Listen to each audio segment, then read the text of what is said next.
بیگم فیصل آباد کی ہو یا ڈھاکہ کی، وہ سمجھتی یہ ہے کہ اس کے ساتھ ظلم ہو رہا ہے، اور وہ کبھی نہیں مانتی کہ وہ بھی ظلم کرتی ہے۔ یہاں ایک شوہر نامدار نے بڑی بات بنا کر اپنی بیوی سے کہا، ایک شعر سناؤ۔ نصرت صدیقی کا ایک شعر کہ ایک ظلم کرتا ہے، ایک ظلم سہتا ہے، آپ کا تعلق ہے کون سے گھرانے سے؟ تو جھٹ سے بیوی نے کہا، دونوں سے۔ نصرت صاحب میرے ساتھ بیٹھے ہیں، ان سے وہ شعر سنتے ہیں، مجھے اب احتیاطاً خط نہ لکھنا، میرے بیٹے کو پڑھنا آ گیا۔ نصرت صاحب یہ غزل کے کچھ اشعار سنائیے۔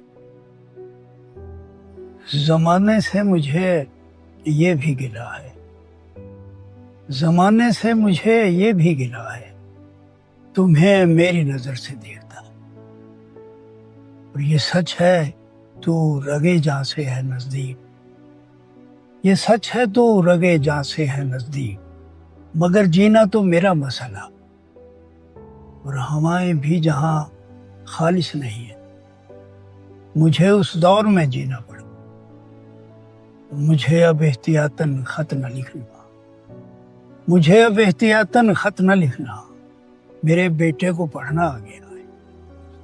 یہ غزل ہے، اور غزل کا سفر صدیوں طویل ہے۔ غزل کہتے ہیں کہ عورتوں سے باتیں کرنا یا عورتوں کی باتیں کرنا، اور غزل نصرت صدیقی کی غزل تغزل سے بھری ہوئی غزل ہے۔ یہ انہوں نے کہا، میں کہوں گا، میرے بعد میرے بیٹے کہیں گے کہ مجھے اب احتیاطاً خط نہ لکھنا، میرے بیٹے کو پڑھنا آ گیا ہے۔